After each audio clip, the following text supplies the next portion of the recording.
რამდენიმე თვის წინ დავდექი ესეთი პრობლემის წინაშე, რომ ძალიან ჭირდებოდა ტექნიკის შეცვლა. ეს იყო კონდიციონერი და ეს იყო მაცივარი.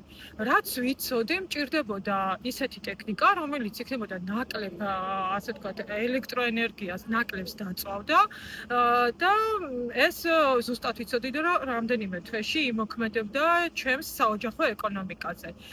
როდესაც მივედი ერთ-ერთ, ასე ვთქვათ, ელექტროტექნიკის მაღაზიაში, ძალიან გაოცებული დავრჩი იმდენად არაპროფესიონალი სპეციალისტები, კონსულტანტები დამხვდნენ, იმიტომ რომ როდესაც ვიკითხე, ძალიან გაუკვირდათ, იმიტომ რომ რაც მითხრეს, რომ აი ვიზუალურად უფრო მეტ ყურადღებას აქცევს მომხმარებელი და მსგავსი პრაქტიკა ძალიან იშვიათი იყო მათთვის.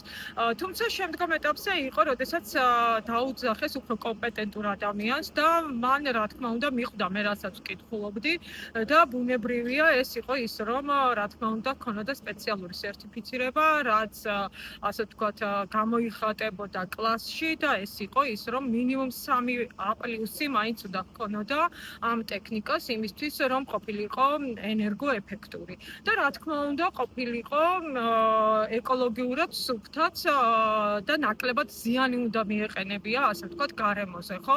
და სწორედ მეც არჩევანი გავაკეთე ესეთ ტექნიკაზე, რამაც ძალიან სწრაფად მომცა სულ რამდენიმე თვეში, ასე ვთქვათ, ეფექტი. რაც მინდა ვთქვა, რომ რა თქმა უნდა საწყის ეტაპზე მისი თვითღირებულება იყო ცოტა მეტი, მაგრამ მერწმუნეთ ძალიან ეფექტური არის საოჯახო ეკონომიკაზე და ჯიბეზე ეს ძალიან კარგ გავლენას ახდენს, იმიტომ რომ გრძელვადიან პერსპექტივაში, როდესაც ტექნიკას აქვს 5-10 წელი, ასე ვთქვათ, ვადა, ის უფრო მეტ ეკონომიას გაგვიკეთებს ფინანსურად, ვიდრე, ასე ვთქვათ, პირველადად უფრო ძვირი თანხის გადახდა.